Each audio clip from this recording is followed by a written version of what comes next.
Biar mereka lihat dari sudut hujah-hujah, dan kita akan study perbincangan mereka itu untuk kita ulas balik. Jadi isu kalimah Allah ini, setelah Mahkamah Tinggi Kuala Lumpur membuat keputusan memberi kebenaran pada 31 Disember 2009 kepada permohonan Tan Sri Marfi Pakiam Archbishop Roman Katolik Kuala Lumpur menggunakan kalimah Allah dalam akhbar mingguan The Herald Catholic Weekly, para ilmuwan Islam di Malaysia didapati tidak sekata dalam memberi pandangan. Secara umum, mereka boleh dikelaskan kepada 3 kategori seperti berikut. Ini lebih kurang mukadimah kita yang tu hari, cuma berikutnya, dalam muka surat berikutnya kita ulas lain sikit. Bersetuju. Ini yang bersetuju. Contohnya Ahmad Awam,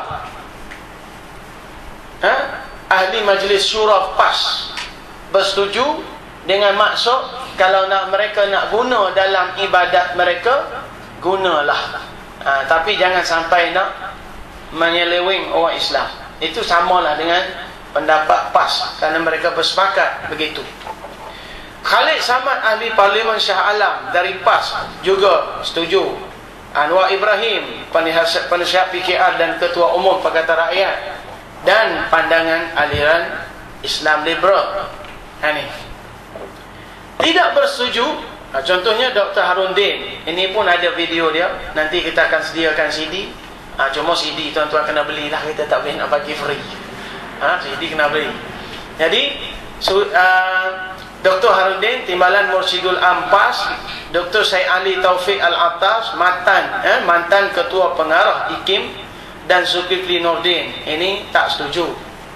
Yang bersetuju dengan bersyarat contohnya Muhammad Asri Zainul Abidin dan Datuk Seri Haji Abdul Hadi Awad. Ini dia, nanti kita bagi tuan-tuan balik dengar semua video tu, tuan nilai sendiri. Cuma saya bagi guideline untuk berfikir. Saya tak suruh tuan-tuan setuju dengan saya. Bukan, itu bukan kerja kita paksa orang bersetuju dengan kita, tak ada. Kita hanya bagi jalan, fikir sendiri, lepas tu nilai. Wajah tidak sekata ini memberi aplikasi yang besar kepada masyarakat awam untuk mengambil sikap yang betul dan tepat. Bagi mereka yang kurang arif, kekeliruan akan bermain di fikiran. Bagi umat Islam di Malaysia, awal-awal lagi sebenarnya mereka sudah pincang untuk berdepan dengan tuntutan pihak gereja tersebut. Sebab bila gereja tengok kita ni tak sekata, dia tengok, kita sudah menang. Tengok orang Islam sudah kalut ribut, sudah tidak sekata. Jadi sudahnya mereka bertelagah sesama sendiri sebelum berdepan dengan pihak lawan yang sebenar. Penganut agama Kristian pada saya sudah boleh senyum kerana mereka telah menang dari segi moralnya. Sebenarnya. Jadi pada saya begitu.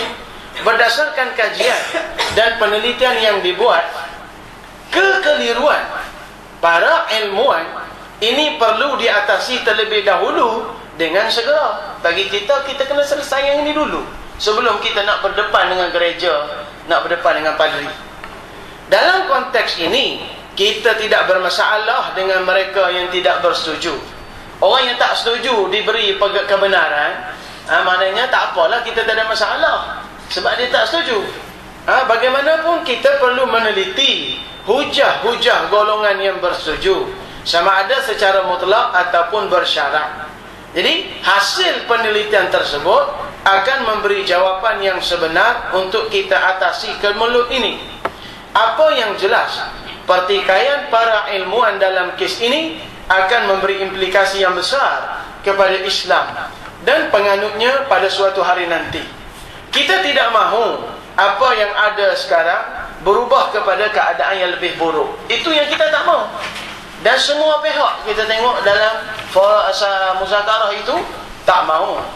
Mereka bimbang. Dan ramai yang melahirkan kebimbangan.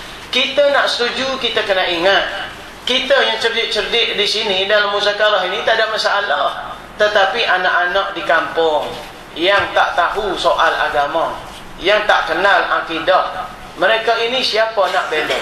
sempatkah kita yang cerdik 2-3 kerat ini nak lindungi semua yang bodoh-bodoh, yang dangkal-dangkal di kampung itu? Ini masalah yang dilahirkan. Sehingga antara yang melahirkan begini ialah Osman Muhammadi contohnya. Dia juga menyatakan begitu. Profesor Siddiq Baba daripada UIA pun dia lahir begitu. Ini bukan orang bodoh ini. Jadi kenapa? Jadi kita tak boleh terpengaruh sebelah pihak. Kita tengoklah dua-dua. Baik. Permasalahan kajian. Ini bukan tesis tapi gaya penulisan ilmiah macam ni lah. Ya?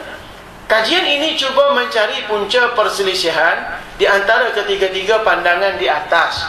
Jadi kenapa kita buat kajian begini? Atas dasar sebab Haji Abdul Hadi kata persoalan ini kena dijawab secara ilmu. Maka kita kena bincanglah secara ilmu, tak boleh bincang secara perasaan. Jadi untuk itu, bagaimana nak bagi jadi ilmu? Penelitian ke atas nas-nas yang dijadikan sandaran oleh ketiga-tiga golongan adalah mustahab. Golongan tak setuju, apa hujah mereka?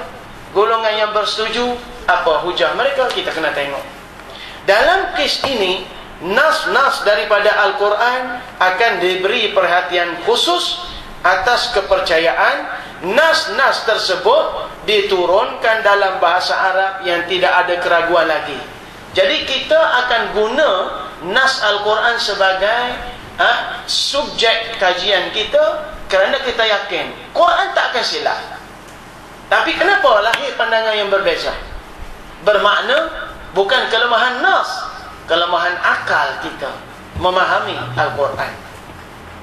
Jadi kita berdasar kepada kitab Quran kata zalikal kitabu la raiba fi. Kitab Quran itu tidak ada keraguan padanya.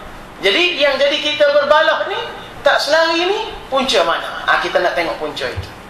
Jadi sebarang pertikaian atau perselisihan para ilmuwan dalam memahami sesuatu nas Al-Quran adalah berpunca daripada kelemahan mereka sendiri yang mungkin timbul daripada pelbagai aspek seantaranya. Ini yang kita ramal. Boleh jadi kita berbeza pendapat kerana faktor ini. Pertama, latar belakang kehidupan dan matlamat yang ingin dicapai. Latar belakang orang yang bercakap. PKR mewakili prinsip parti dia, PAS mewakili prinsip parti dia. Betul tak? Maka kerajaan mewakili prinsip-prinsip kerajaan dia. Jadi kita nak kena tengok ni prinsip mana yang agak betul dan lebih hampir dengan maksud nas. Itu. Jadi saya rasa ini yang kita kena tengok. Yang kedua, bidang ilmu yang diterokai dan metodologi yang dipakai, iaitu kaedah. Kemudian pengaruh ideologi dan pegangan yang dianuti. Saya bukan kata kerja ni baik sangat, tapi saya rasa antara yang terbaik dah kita buat ni. Sebab kita buat sungguh-sungguh ini. Ya, tuan-tuan. Kita boleh menerima. Sebelum ni saya menulis ni kita pakai 3 orang manusia untuk nilai, takut salah. Kita boleh menerima fenomena perselisihan pandangan. Ini asas dalam bidang hukum atau perkara furu', seperti persoalan bid'ah dan seumpamanya. Kita boleh terima kalau orang ni kata ini bid'ah, ini tidak bid'ah, tak apa. Tahlil bid'ah, tahlil tak bid'ah, okey, ini masalah furu', kita boleh terima. Kerana ia boleh diletak di bawah taklukan ijtihad. Namun dalam kes ini penggunaan kalimah Allah menjurus kepada persoalan siapakah Allah dan apakah karakter yang layak untuknya. Inilah pandangan kita.